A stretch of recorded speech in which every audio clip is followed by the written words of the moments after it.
Hi, everyone, and welcome to the seventh page of my diary, the diary of a black sister on the streets of Germany. My name is Dana Grawa. Today, I will be telling you my personal experience with racism in Germany. Asking me if Germans are racist, I would say no. Ask me if there are racists in Germany, I would say yes. Stones and sticks could break my bones, but words could really hurt. This is a feeling I used to have when a racist law is being thrown at me by someone who I don't really think I know how to describe them. Very sweet. I love the soldier in sweet, me. sweet, That sweet. is why I Very love sweet. dressing in soldier sweet, materials. Very sweet. Very sweet, sweet, sweet. As I walk the streets of Germany, I have taken and I am still taking my own share of racism from many different people from different countries. These racist laws are being thrown on foreigners, especially dark-skinned people. Some of these racist people are straightforwardly mean as they betray their low self-esteem and primitive nature towards foreigners, especially foreigners who appear doing better than them. They are rude, they are arrogant, and they are bitter against foreigners. Some races are politely rude as they use subtle, apologetic, and comic words on foreigners, all in a bid to make foreigners feel inferior. Funny to them, but not funny to people who think like me. They want us to laugh along with them. I don't. The best part of my experience on the streets of Germany, I would not leave out. I would not like to leave out. Believe it or not, I have come across some super wonderful and kind people I've never expected to meet on this planet Earth. And most of these people are Germans. Some are so much filled with love and fun. 90% of such Germans are well educated and have traveled at least once out of Germany. They appreciate beauty, hard work, success, motivation, and love. These people also show genuine respect, love, and appreciation to all humans. These people, their smiles and laughter are real and lively, and they don't even ask you embarrassing questions if they know they are not close to you. Instead, they talk about their own lives and experiences, which gives you the choice to talk about yours or not. They even start most of their conversation with what they find interesting and wonderful about foreigners, especially dark-skinned people. This group of people are genuinely welcoming. The first time I was seriously hit by a racist law was when I was still studying the German language and I went to look for a side hustle in a small restaurant. The lady in charge, thinking I did not understand anything in German, looked at me and later turned to the lady who introduced me to her, saying, she said, Sie wissen, dass wir sehr vorsichtig mit der Hygiene hier sind, which means, we are very careful with hygiene here. What almost turned me upside down was the fact that these people running this restaurant were actually officials of a well-known and organized religious institution in Germany and in the world. I saw the shock on the face of the lady who brought me over. And of course, she was an assistant pastor. To say the least, we just closed from a church service and went to this restaurant. Both ladies were of German nationality. This particular racist law, though indirect, hits me hard, like a bullet on the forehead.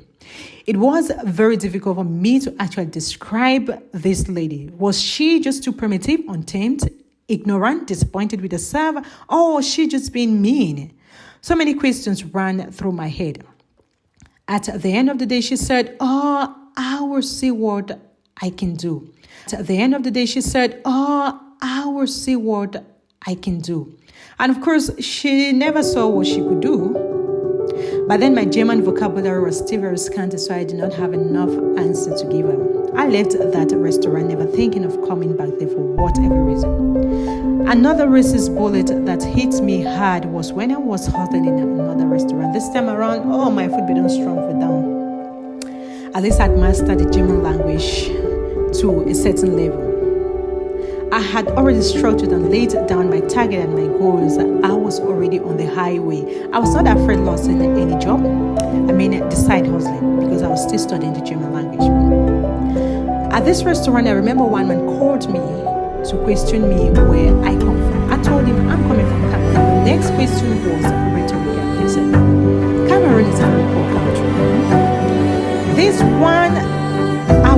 consider a stray bullet. It hits me harder. But I had bulletproof by then. I already had answers for such questions after being around for a while. I'd made it my duty to stay calm in every situation. One of the good things I've learned here in Germany is stay calm, stay calm. So I took my time to answer this customer. I put it in inverted commas customer because at this point, I don't think he's a customer. I don't consider him a customer anymore. I consider him as one of those people who are always ready to make Africans feel inferior. I took my time to answer him. Firstly, I asked him, are you a German? And he said, yes. Secondly, I asked, what does poverty mean to you? If I really understand you very well, you are telling me that we are financially disabled. He looked at me with surprise. I don't know if he was actually trying to find a right sure answer to give me. But then I didn't give him the chance. I didn't wait to know. So I continued. I said, I come from Cameroon, a country where there is very little or no provision and financial support for jobless citizens and where education is not free. My parents were not considered rich people, but I started my education from kindergarten and I ended up with a bachelor degree in general applied linguistics. Here in Germany, education is free and more than enough support and provision for jobless citizens. Yet, we still see many undergraduates and school dropouts loitering around doing nothing.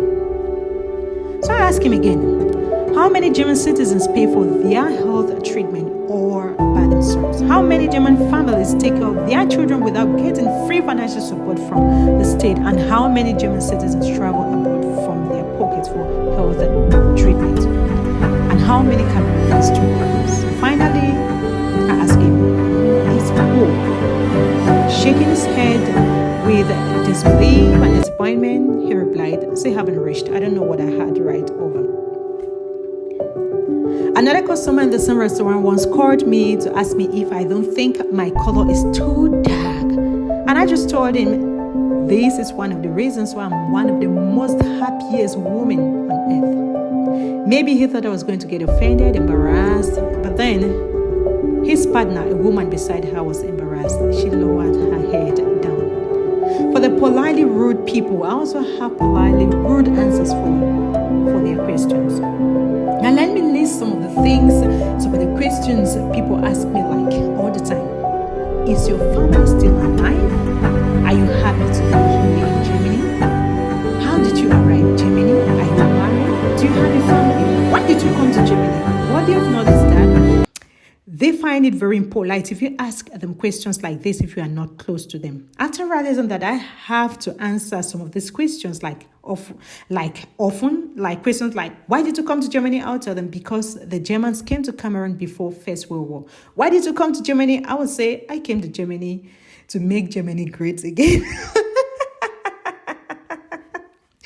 So, ladies and gentlemen, these are just some of the racist slurs that are thrown on me. There are some that are really, really terrible, but I don't bother anymore. They don't have any influence on me. My foot don't strong for God. Because I know where I'm coming from. I know where I'm going to. I know who I am. I know what I am. So their racist slurs don't mean a lot to me. Ladies and gentlemen, thank you for listening to this page of my diary. If you have also experienced racism, I will be pleased to read about yours too. I have been your Black sister on the streets of Germany. Please stay tuned for my next video. Bye. Cheers.